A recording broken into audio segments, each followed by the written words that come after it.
தேவனுக்கு மகிமை உண்டாவதாக. இந்த நாளில் நாம் கூடி ஜெபிக்கும்படி ஆண்டவர் கொடுத்த ஒரு பெரிய கிருபைக்காக ஆண்டவருக்கு ஸ்தோத்திரம். வாரத்தோடு வந்து ஜெபித்து கொண்டிருக்கிறவங்க அனைவரையும் இயேசு நாமத்தில் அன்போடு வாழ்த்தி வரவேற்று நாம் ஆண்டவர் விசேஷித்த கிருபையினாலும் வழிநடத்தலாம் நிரப்புவாராக. இந்த நாளிலே நான் ஒரு வசனத்தை ஜெப வசனமாக வாசித்து நாம் ஜெபிக்க போகிறோம். யோசுவாவின் புஸ்தகத்தில் கடைசி அதிகாரம், யோசுவா கடைசி அதிகாரத்தில் ஒரு யோசுவாவுடைய ஊழியத்தை குறித்து ஒரு சாட்சி சொல்லப்பட்டிருக்கு. 31வது வசனம், யோசுவா உயிரோடு இருந்த சகல நாட்களிலும் கர்த்தர் இஸ்ரவேலுக்கு செய்த அவருடைய கிரியைகள் யாவையும் அறிந்து யோசுவாவுக்கு பின்பு வெகு நாள் உயிரோடு இருந்த மூப்பருடைய சகல நாட்களிலும் இஸ்ரவேலர் கர்த்தரை சேவித்தார்கள். அல்லேலூயா. யோசுவாவுடைய வாழ்க்கையுடைய நிறைவு பகுதியை இதில் வாசிக்கிறோம். அவருடைய வாழ்க்கையுடைய சுருக்கத்தை நம்ம படிக்கிறோம். என்ன வசனம்னு சொன்னால், அவர் உயிரோடு இருந்த நாட்களுக்கு பிறகு நாட்களும் அதுக்கு பிறகு உள்ள நாட்களும் ஜனங்களை யாரை சேவித்தாங்களா? கர்த்தரை சேவித்தார்கள் சொல்லி போட்டிருக்கும். இது ஒரு எல்லாருக்கும் ஒரு ஆசீர்வாதமான ஒரு வார்த்தை. ஏதோ கொஞ்ச நாள் இருந்தாங்க பிறகு அப்படி சோர்ந்து போயினாங்க அப்படின்னு இல்லாமல், அவங்க வாழ்ந்த காலமும் மரித்த காலத்துக்கு பிறகும் சந்திக்கப்பட்டவங்க எல்லாரும் என்ன செய்யணும்? ஆண்டவருக்குள்ளே நிலைச்சி நிற்கணும். ஆண்டவருக்குள்ளே நிலைச்சி நிற்கணும். அப்படிப்பட்ட ஊழியங்களை நம்ம இன்னும் செய்யணும். அப்படிப்பட்ட ஊழியங்களை நம்ம செய்யும்போது யோசுவா நாட்களில் மட்டுமல்ல, நம்முடைய நாட்களில் மாற்றங்களை நிச்சயமாக ஆண்டவர் செய்வார். இந்த வசனத்தை வச்சு நம்ம முதலாவது ஜெபம் பண்ணுவோம். யோசுவா 24:31. யோசுவா உயிரோடு இருந்த சகல நாட்களிலும் கர்த்தர் இஸ்ரவேலுக்கு செய்த அவருடைய பின்பு வெகு நாள் உயிரோடு இருந்த மூப்பர்களுடைய சகல நாட்களிலும் இஸ்ரவேல் கர்த்தரை சேவித்தார்கள். அல்லேலூயா. எல்லாரும் நம்ம ஊழியத்தில் இப்படி நடக்கணும்னு சொல்லி ஜெபம் பண்ணுவோம். சந்திக்கப்பட்டவங்க ஏதோ கொஞ்ச நாள் வந்தாங்க சோர்ந்து போகிறாங்கன்னு இருக்கவே கூடாது. அவங்க காலம் வரைக்கும் அவங்க என்ன செய்யணும்? கர்த்தரை சேவிக்கணும். ஆண்டவர் அப்படி கிருபையை எங்கள் ஐக்கியத்துக்கு தாங்கன்னு சொல்லி எங்களுக்கு தாங்க, எங்கள் குடும்பத்துக்கு தாங்க, எனக்கு தாங்க.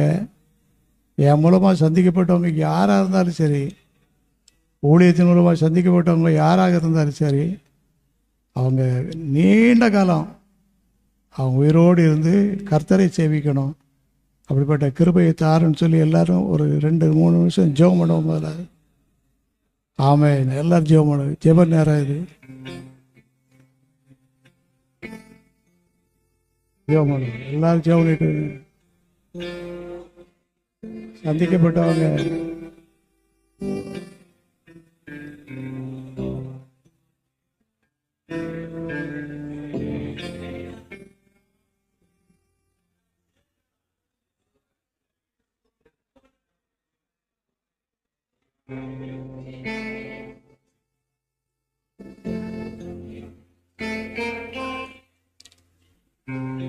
யோசுவாவுடைய நாட்களில் சந்திக்கப்பட்டவங்க நிலைச்சிருந்தாங்க. நாம் எல்லாரும் ஊழியக்காரங்களாக இருக்கிறோம். மூலமாக அங்கங்கே அநேகர் சந்திக்கப்படுதாங்க. நிலைச்சி நிற்கணும், அதான் முக்கியம். அந்த ஊழியம் அவ்வளோ தரமான ஊழியமாக மாறணும். அப்படிப்பட்ட ஒரு பாரத்தோடு செய்கிற ஊழியமாக மாறணும். நான் சோர்ந்து போயிட்டேன்னு யார் வாயிலிருந்து ஒரு வார்த்தை என்ன செய்யக்கூடாது, வரவே கூடாது. எல்லாரும் ஜெபம் பண்ணுவோமா? ஆண்டவரே, நாங்கள் எங்கள் மூலமாக சந்திக்கப்பட்ட ஆத்மாக்கள், எங்கள் மூலமாக சந்திக்கப்பட்ட குடும்பங்கள் நிலைச்சு நிற்கணும். ஆண்டவரே, நிலைச்சு நிற்கணும் ஐயா. அப்படிப்பட்ட கிருபையை தாருன்னு சொல்லி, அப்படிப்பட்ட கிருபை வரங்களை தாங்க ஆண்டவரே. ஒருவராது பின்வாங்கி போயிடக்கூடாது, ஒருவராது ஆண்டவர்கிட்ட விலகிடக்கூடாது.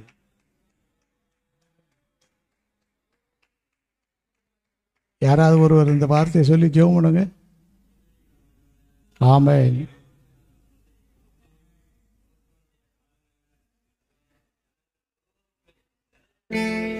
ஆமென்.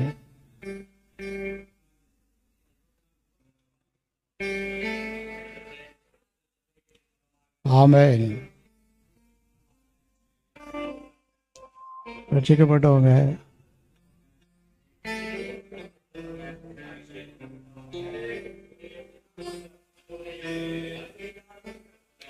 ஆமென்.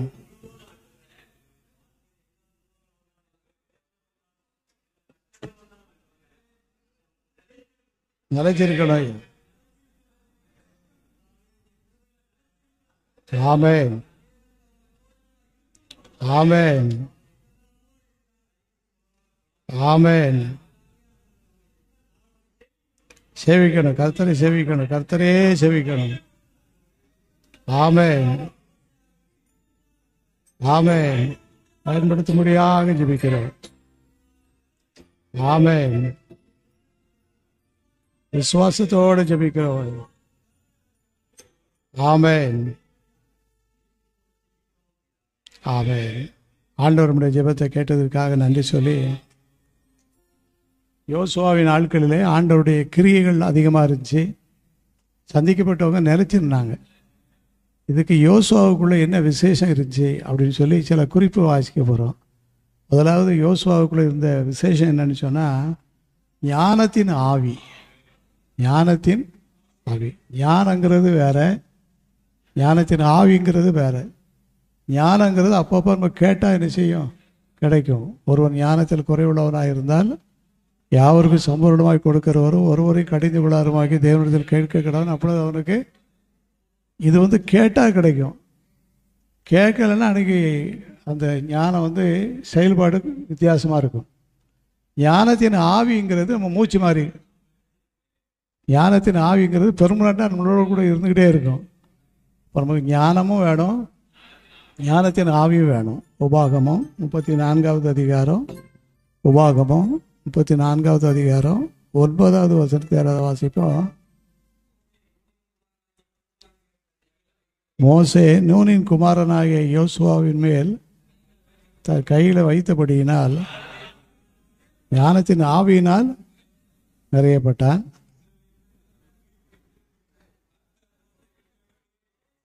அதனால் அந்த ஞானத்தின் ஆவி இருந்ததுனால இஸ்ரவேல் புத்திரர் அவனுக்கு அவனுக்கு கீழ்ப்படிந்து கர்த்தர் மோசேக்கு கட்டளையிட்டபடியே செய்தார்கள். அவன் ஞானத்தின் ஆவி யோசுவாவுக்குள்ள இருந்தபடியினால அவர் மூலமாக சந்திக்கப்பட்டவங்க அவர் காலத்தில் நிலைச்சிருந்தாங்க. அவருடைய காலத்துக்கு பிறகும் என்ன செய்தாங்க? நிலைச்சிருந்தாங்க.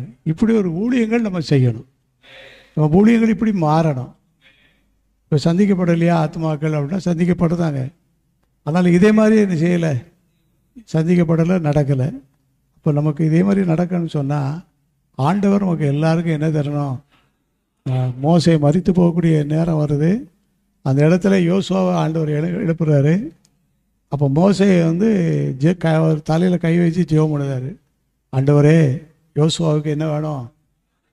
ஞானத்தின் ஆவி வேணும்னு சொல்லி ஜெபித்த போது ஞானத்தின் ஆவியினால் அவர் நிறையப்பட்டார். ரெண்டாவது, யோசுவாவுக்குள்ள இது விசேஷித்த கிருபை என்ன இருக்குன்னு சொன்னால், யோசுவாவின் புஸ்தகம் 1வது அதிகாரம் 6வது வசனம், பலங்கொண்டு திடமனதாயிரு, இந்த ஜனத்தின் பிதாக்களுக்கு நான் கொடுப்பேன் என்று ஆணையிட்ட தேசத்தை ஒரு பெரிய சுமையை ஆண்டவர் யோசுவா மேலே வைக்கிறாரு. என் தம்பி சாட்சி சொன்னான், வீட்டு சூழலை நினச்சிட்டு வரும்போது அவ்வளவு சோர்வாக வந்தேன்.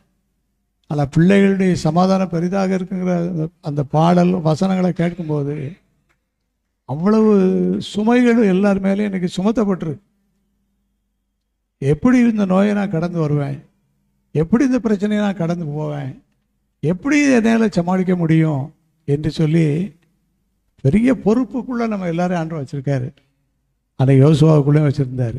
என்ன பொறுப்பு அப்படின்னு சொன்னால், தேசத்தை நீ என்ன செய்யணும்?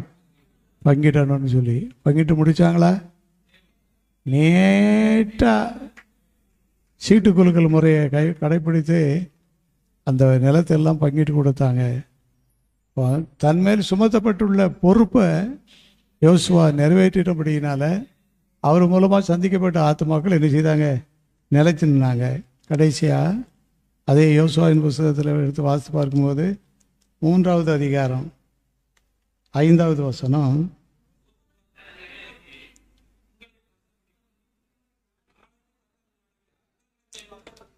சரியான போதனை யோசுவாவுக்குள்ள இருந்துச்சு. சரியான போதனைனா என்ன போதனைன்னு சொன்னா, ஜனங்களே உங்களை பரிசுத்தம் பண்ணி கொள்ளுங்கள், நாளைக்கு நீங்க அற்புதங்களை பார்ப்பீங்க. இன்றைக்கு உங்களுக்கு என்ன வேணும்? பரிசுத்தம் தான் வேணும். நாளைக்கு யோர்தானை நான் பிரித்து காட்டுவேன். தண்ணீர் இடம் வந்து உலர்ந்த தரையாக மாறப்போகுது. நீங்கள் எல்லாரும் வழியாக நம்ம எல்லாரும் போக போகிறோம். அதுக்கு முன்னால் நம்ம முதலாவது நம்மளை என்ன செய்யணும்? பரிசுத்தம் பண்ணிக்கொள்ளணும். இன்றைக்கு உங்களை பரிசுத்தம் பண்ணிக்கொள்ளுங்கள், நாளைக்கு நடுவில் கருத்த அற்புதங்களை. இப்படிப்பட்ட சுவாபங்கள், இப்படிப்பட்ட வழிநடத்தல் யோசுவா இருந்ததுனால அவர் காலத்தில் சந்திக்கப்பட்ட மூப்பர்கள் பெரியவங்க எல்லாரும் நிலைச்சிருந்தாங்க. அவருடைய காலத்துக்கு பிறகும் நிலைச்சிருந்தாங்க. அப்போ அவங்களுக்கும் நிறைய பேருக்குள்ள ஞானத்தின் ஆய்வு வந்திருக்கும். அவங்களுக்குள்ளேயும் பொறுப்பை நிறைவேற்றிருப்பாங்க. அவங்களும் சொல்லியிருப்பாங்க, இன்றைக்கு நம்மளை பரிசுத்தம் பண்ணுவோம், நாளைக்கு நம்ம நடுவில் கர்த்தர் அற்புதங்களை. எல்லாரும் ஏழுமை நின்று, ஆண்டவர் இந்த கிருபையை எங்கள் எல்லாருமே தாங்க. ஆண்டவர் ஞானத்தின் ஆவியினால் நிரப்பப்பட்ட ஒரு அனுபவத்தை எங்களுக்கு தாங்க. நம்ம வாழ்க்கையிலும் சந்திக்கப்பட்டவங்க சோர்ந்து போகக்கூடாது. ஒருத்தர் கூட சோர்ந்து பெறக்கூடாது. இன்னும் புதிய ஆத்துமாக்கள் நமக்கு வேணும். நம்ம அதுக்காக ஜெபம் பண்ணணும். ஆண்டவர்கிட்ட எல்லாரும் ஜெபம் பண்ணணும். ஆமென். எல்லாரும் ப்ரேயர் பண்ணுங்க, எல்லாரும் ஜெபம் பண்ணுங்க. ஞானத்தின் ஆவியினால் எங்களை நிரப்பும் ஐயா. ஞானத்தின் ஆவியினால் எங்களை நிரப்பும் நிரப்பும் நிரப்பும். யோசுவா மேலே மோசே கை வைத்து ஜெபித்த போது ஞானத்தின் ஆவியினால் நிரப்பப்பட்டார். 2வது இடத்தை பங்கிட்டு கொடுப்பீங்கன்னு சொல்லப்பட்டபடி பங்கிட்டு கொடுத்தாரு. எந்த குழப்பம் இல்லாம பங்கீடு செய்து முடிச்சாங்க. யோசுவா அவருக்கு மேல வைத்த பொறுப்பை நிறைவேற்றி முடிச்சாரு. உங்க மேலேயும் சில பொறுப்பு ஆண்டு வச்சிருப்பாரு. என் மேலேயும் சில பொறுப்பு ஆண்டு வச்சிருப்பாரு. எல்லாரும் மேலேயும் அநேக பொறுப்புகள் உண்டு. இதை நிறைவேற்றி முடிக்கும் போது இதை நிறைவேற்ற தேவன் நமக்கு பலன் தருவார். இந்த பொறுப்பை நிறைவேற்றி முடிக்கும் போது நம்மால ஆண்டவர்களை வந்தவங்க எல்லாரும் நிலைச்சு நிற்பாங்க. கடைசியா இன்றைக்கு உங்களை பரிசுத்தம் பண்ணி கொள்ளுங்கள். சரியான உபதேசத்துக்குள்ள நம்ம எல்லாரும் இன்னும் வரணும். சரியான உபதேசம் என்னென்ன? நாளைக்கு கர்த்தர் நடுவில் அற்புதங்களை. இன்றைக்கு உங்களை பரிசுத்தம் பண்ணி கொள்ளுங்கள். எல்லாரும் ஸ்தோத்திரம் பண்ணி ஜெபம் பண்ணுவோமா? இந்த கிருபை எங்களுக்கு தாங்க ஆண்டவரே. இந்த கிருபை எங்களுக்கு தாங்க ஆண்டவரே. இந்த கிருபை எங்களுக்கு வேணும் ஆண்டவரே. கிருபை வேணும்ப்பா. ஐக்கியத்தின் மூலமா சந்திக்கப்பட்டவங்க எல்லாரும் நிலைச்சு நிக்கணும் ஐயா. நாங்க எங்க காலம் வரைக்கும் மட்டுமல்ல, வருகை மட்டும் நிலைச்சு நிக்கணும் ஐயா. வருகை வரைக்கும் நிலைத்து நிற்கணும். அப்படிப்பட்ட கிருபைகளை எல்லாருக்கும் தாங்க. ஐக்கியத்தின் மூலமா சந்திக்கப்பட்டவங்க எங்கெல்லாம் இருக்காங்களோ அங்கெல்லாம் நம்முடைய கிருபை சூழ்ந்து கொள்ளட்டும் ஐயா. ஆமென் ஆமென். ஆண்டவர் இந்த கிருபையை தரும்படியாக எல்லாரும் ஸ்தோத்திரம் பண்ணி ஜெபம் பண்ணுவோம். ஆமென் ஆமென் ஆமென் ஆமென் ஆமென். ஹல்லேலூயா ஹல்லேலூயா ஹல்லேலூயா. ஆமென் ஆமென் ஆமென் ஆமென் ஆமென் ஆமென். ஆண்டவரே ஞானத்தின் ஆவியினால் எங்களை நிரப்பும் ஐயா. ஞானத்தின் ஆவியினால் எங்களை நிரப்புங்க. ஆமென். எங்களுடைய பொறுப்பை நிறைவேற்றுவதற்கு பலன் தாங்க ஆண்டவர். கடுமையான ஒரு பொறுப்பு தான் யோசுவாவுக்கு. நிலத்தை பங்கிட்டு கொடுக்கணும், கடுமையான பொறுப்பு தான். ஆனாலும் செய்ய ஆண்டு பலன் கொடுத்தார். உபதேசம் சரியான உபதேசம் இருந்துச்சு. ஞானத்தின் ஆவி, சுமையை ஏற்றுக்கொள்ளக்கூடிய உண்மையான கடமை, பரிசுத்தம் இருக்குமானால் தேவன் மூலமாய் சந்திக்கப்பட்ட ஆத்மாக்கள் நிலைச்சு நிற்கும்படியாக கிருபை செய்வார். கரங்களை தட்டி ஆண்டவருக்கு நன்றி செலுத்துவோம். விண்ணக காற்றே நீ என்னை நோக்கி வீசிடோ, என் வீரா கை போல என் மேல் வந்த மந்திடும்.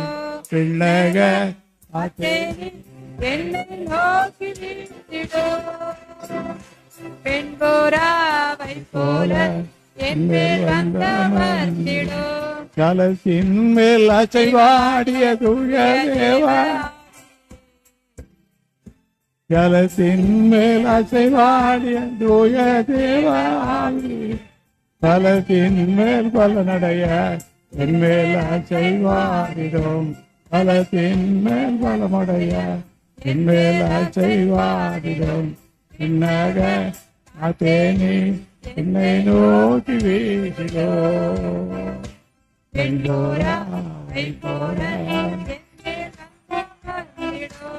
எங்களை நேசிக்கிற அன்புள்ள ஆண்டவரே, இந்த நாளைக்காக நன்றி செலுத்துகிறோம்.